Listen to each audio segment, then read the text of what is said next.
नमस्कार विद्यार्थी मित्रांनो, स्पेलिंग बनवायला शिका या भागामध्ये आपलं स्वागत आहे। सगळ्याच मुलांचा प्रॉब्लेम असतो की स्पेलिंग्स पाठांतर करण्याचा कंटाळा येतोय। मग स्पेलिंग बनवता येतील का? तर येस, बनवता डेफिनेटली येतील, पण स्पेलिंग बनवणं हे 100% शक्य नाही आहे, कारण त्याच्यामध्ये काही प्रॉब्लेम्स आहेत, खास करून इंग्रजी भाषेमध्ये। आज आपण जो व्हिडिओ घेतला आहे तो ई या स्वराचा आहे। आजच्या व्हिडिओमधून तुम्हाला बरंच काही शिकायला मिळणार आहे आणि आपल्या स्पेलिंग मिस्टेक का होतात खऱ्या अर्थाने त्याचं उत्तर तुम्हाला मिळणार आहे। सो बघा, आज आपण मराठीमध्ये जेव्हा ई असा साऊंड काढतो, सो जनरली काय होतं बघा, आपल्या मराठीमध्ये जेव्हा आपण ई असं म्हणतो तेव्हा आपल्याकडे दोनच ऑप्शन्स असतात। समजा मी म्हटलं मी, तर तुम्हाला मी लिहिण्याचे तुमच्याकडे दोनच ऑप्शन्स आहेत। एक म्हणजे तुम्ही हा म आहे त्याला पहिली वेलांटी लावू शकता, किंवा हा म आहे त्याला दुसरी वेलांटी लावू शकता, बरोबर। हे दोनच पर्याय मराठी भाषेमध्ये आहेत। पण इंग्रजीमध्ये जर तुम्हाला ई असा आवाज ऐकायला आला स्पेलिंगमध्ये, तर तुमच्याकडे बरेचसे ऑप्शन्स असतात आणि त्यामुळे मुलांची स्पेलिंग्स पाठांतर होत नाही। आता ह्या ऑप्शन्समधून राईट स्वर कोणता निवडायचा स्पेलिंगमध्ये ते आज मी तुम्हाला शिकवणार आहे। सो बघा, जनरली जेव्हा तुम्ही ई असा आवाज ऐकता तेव्हा तुम्हाला आय हा स्वर लक्षात ठेवायचा आहे, तुम्हाला डबल ई हा स्वर लक्षात ठेवायचा आहे, तुम्हाला ई ए हा स्वर लक्षात ठेवायचा आहे, आय ई किंवा ई आय, पण जनरली आय ई हा मोस्टली स्पेलिंगमध्ये असतो, ई आय कमी, आणि वाय। सो या सगळ्यांचे उच्चार तुम्हाला ई सारखे करता येते। मग आता तुम्ही म्हणणार स्पेलिंगमध्ये आम्ही नेमकं याच्यातलं कधी कुठला स्वर यूज करायचा। सो बघा, जनरली हा जो आय आहे हा शॉर्ट साऊंड आहे, म्हणजे आपण मराठीमध्ये ज्याला मी असं म्हणतो ना, पहिला रस्व वेलांटी, तर त्याच्यासाठी आय आहे। सो जेव्हा कधी तुम्ही छोट्या छोट्या स्पेलिंग लिहाल, लक्षात आलं का, त्यावेळी तुम्ही आयचा विचार करा। जसं की आता मी समजा म्हटलं पिग, पिग, आता पला ई लागलेलं तुम्हाला दिसते, पिग, पिग। सो आता पिग स्पेलिंग तुम्ही कशी लिहिणार आहात? पला आय, पी आणि क। सो अशा छोट्या छोट्या स्पेलिंगमध्ये तुम्ही आयचा विचार करू शकता। उदाहरणार्थ आता मी म्हटलं हिम, हिम म्हणजे त्याला, सो आता हिम स्पेलिंग तुम्ही कशी लिहिताय? हला आय ही आणि म। सो अशा छोट्या छोट्या स्पेलिंग मुळातच तुम्हाला पाठांतरच करायच्या नाही आहेत, लक्षात आलं। मी जर म्हटलं शिप,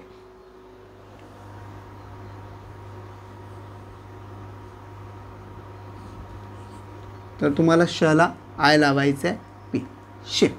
सो अशा पद्धतीने तुम्ही कोणत्याही छोट्या छोट्या स्पेलिंगमध्ये जिथे तुम्हाला ई आवाज येईल ते तुम्हाला आय लिहायचं आहे। सो ह्या स्पेलिंग तुमच्या पाठांतर पण असतात, पण त्यानंतर double E, E A, I E, E I हे सगळे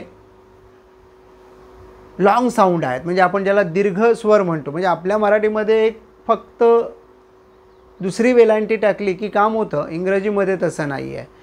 आता इथे गंमत अशी आहे की सगळ्यांचे जर दीर्घ उच्चार असतील तर मग याच्यातलं निवडायचं कसं? तर याच्यासाठी तुम्हाला एकच गोष्ट करावी लागेल, आणि ती म्हणजे तुम्ही जेव्हा एखादा व्हिडिओ बघता, तुम्ही एखादा पॅराग्राफ वाचता, त्यावेळी तो शब्द वाचत असताना तिथे ई, डबल ई आलं आहे, ई ए आलं आहे का आय ई आलं आहे, हे तुम्ही जरूर बघा।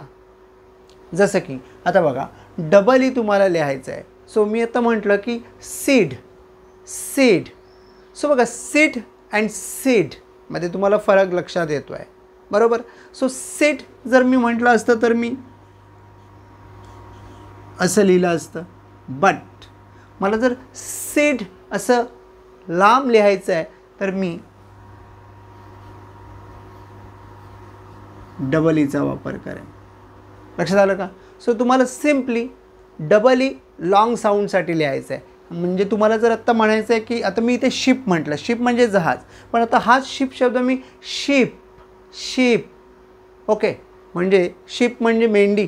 सो आता याच्यासाठी जर तुम्ही शिप, श तर तुम्हाला माहितीच आहे, राईट। सो आता तुम्ही म्हणते शी, ई, सो आता ईसाठी तुम्हाला डबल ई लिहायचं आहे। पण आता तुमच्या लक्षात आलं का, जर तुम्ही चुकून इथे आय लिहिलात तर स्पेलिंग डिफरंट होईल। सो तुम्हाला हे समजून घ्यावं लागणार आहे की एखादी स्पेलिंग वाचल्यानंतर तिथे आय येतोय की डबल ई येतोय। त्याच्यानंतर समजा मी म्हटलं बीप, तर ब त्याला डबल ई प, बीप. जर मी म्हटलं टीन, टीन म्हणजे लहान मुलगा, 11, 12, 13, 14 वर्षाचा मुलगा. आता टीन शब्द तुम्हाला दोन्ही पद्धतीने लिहिता येईल. तुम्ही असाही लिहू शकताय आणि तुम्ही असाही लिहू शकताय.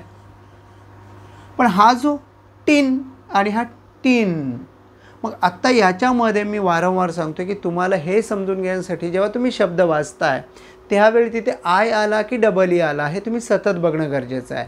पण फक्त आय आणि डबल ई फक्त ईसाठी येत नाही, तर ई एसुद्धा येतो. आता ई एचे पण बरेच उच्चार आहेत, बरोबर. जसं आता एक सिम्पल वर्ड मी सांगितलं स्पीक. आता स्पच्या पुढे तुम्हाला कुठला आवाज ऐकायला येतोय बघा, स्पीक, बरोबर. सो आता स्पला तुम्ही काय म्हणणार, एस पी. पण आता त्याच्या पुढे जर तुम्हाला म्हणायचं आहे स्पी ई, स्पी क,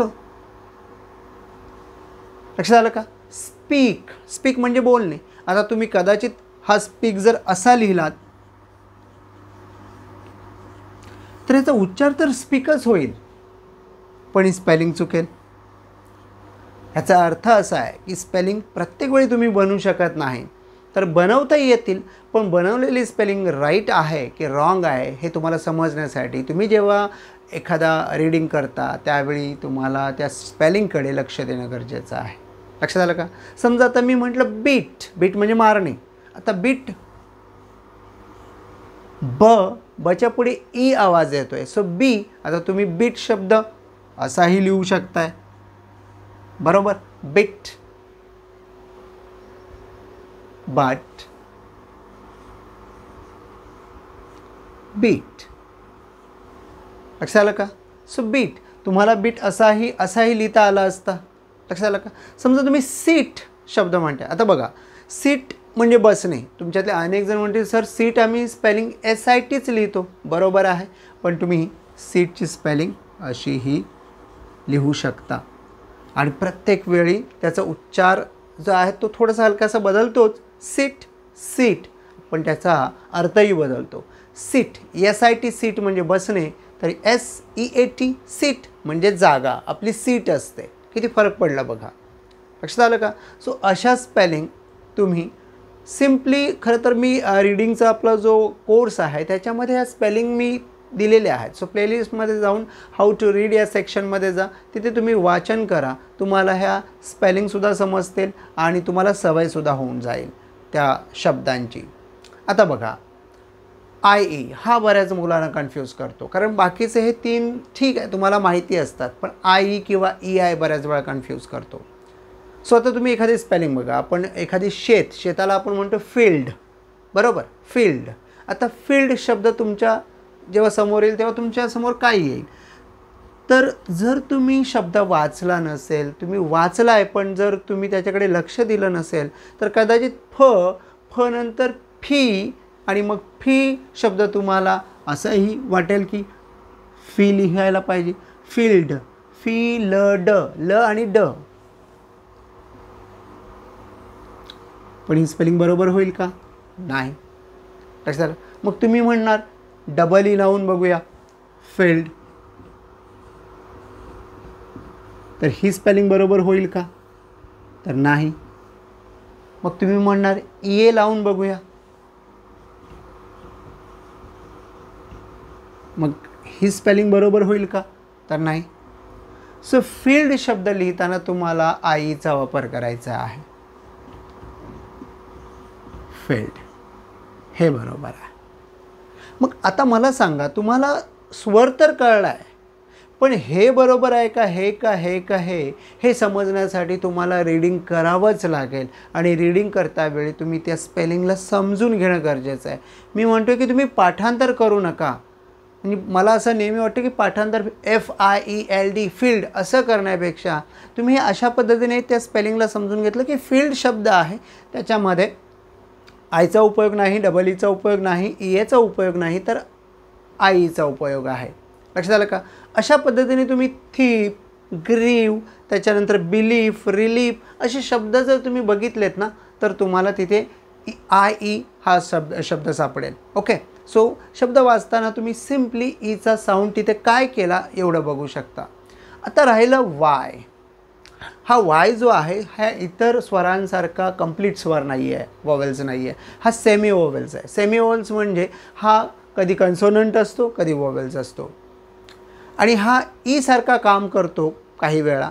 जसं की शब्दाच्या शेवटी जेव्हा तुम्ही ई ऐकता त्यावेळी तो बऱ्याच वेळा तो शेवटचा ई वाय असतो. जसं तुम्ही लेझी शब्द, लेझी, सो ले, आणि जेव्हा झी म्हणायची वेळ येते तेव्हा झीच्या पुढे तुम्हाला आय लिहून चालत नाही. It's wrong.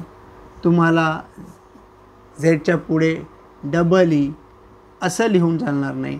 झेडच्या पुढे ई ए असं लिहून चालणार नाही. झेडच्या पुढे आई असं लिहून चालणार नाही.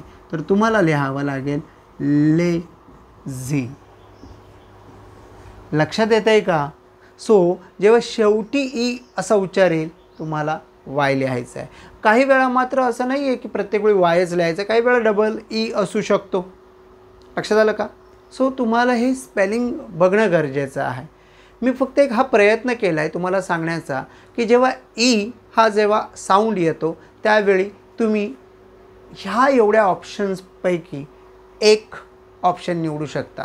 आता मी तुमच्यासाठी एक शब्द देतो आहे. तुम्ही इमॅजिन करा की याची स्पेलिंग या 1 2 3 4 5 यांपैकी काय होऊ शकेल. ओके, सो शब्द मी तुम्हाला इथे लिहितो आहे. वेट. ओके, विचार करून स्पेलिंग लिहा. क्रीम,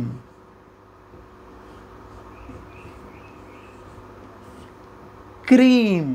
आता क्रला काय म्हणतात तुम्हाला माहिती असेल. क्र हा ब्लाइंड लेटर आहे. क आणि र सिम्पली. ओके, क्र. आता फक्त हा जो वेलांटी आहे ना क्री, याच्यासाठी तुम्हाला याच्यातला कुठला स्वर वाटतो आहे तो जरूर कॉमेंट बॉक्समध्ये मला आन्सर द्या. म्हणजे तुम्हाला कळलं की नाही हे कळेल. आणि चुका होतात, फक्त प्रयत्न करत राहा म्हणजे तुम्ही डे बाय डे सुधारत राहाल. व्हिडिओ आवडला असेल तर लाईक करायचं आहे, मित्रांमध्ये शेअर करायचं आहे आणि अर्थातच जाता जाता सबस्क्राईबचं बटन डेफिनेटली दाबायचं आहे.